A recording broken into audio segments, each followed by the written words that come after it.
খাগড়াছড়ি জেলা বিএনপির সভাপতি সাবেক সংসদ সদস্য ওয়াদুদ ভূঁইয়ার পৃষ্ঠপোষকতায় খাগড়াছড়ি সরকারি উচ্চ বিদ্যালয়ের বটতলা প্রাঙ্গণে পহেলা বৈশাখ উদযাপন কমিটির উদ্যোগে সাংস্কৃতিক অনুষ্ঠান সহ বাঙালিয়ানা নানা জমকালো আয়োজনে বাংলা নববর্ষ 1432 অনুষ্ঠিত হয়েছে।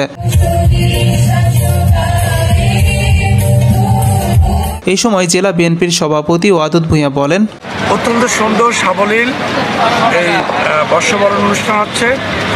এই অনুষ্ঠান বাঙালিদের পয়লা বৈশাখ।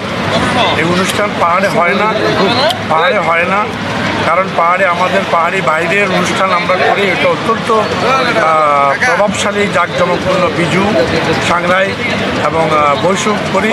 তো এই অনেক বছর কোনো বছরই হয়নি, এবছর থেকে আমরা বাঙালিরাও শুরু করলাম। মুসলিম বাঙালি, হিন্দু বাঙালি, বড়ুয়া বাঙালি, বুদ্ধিস্ট বাঙালি এরা মিলে আমরা এই অনুষ্ঠানটা শুরু করেছি নববর্ষবরণ। আমরা আশা করছি এটা অনন্তকাল চলবে, প্রজন্মের পর প্রজন্ম এই অনুষ্ঠান পরিচালিত হবে এবং আমার খুবই ভালো লাগছে এটার পৃষ্ঠপোষকতা করতে পেরে আমার ভীষণ ভালো। এই সময় অনুষ্ঠানে উপস্থিত ছিলেন প্রশাসনের কর্মকর্তা, রাজনৈতিক নেতা, বিভিন্ন সাংস্কৃতিক সংস্থা, কর্মকর্তা, সাংবাদিক ও সুশীল সমাজের নেতৃবৃন্দের অংশগ্রহণে বাংলা নববর্ষের এই অনুষ্ঠানটি সার্বজনীন অনুষ্ঠানে পরিণত হয়।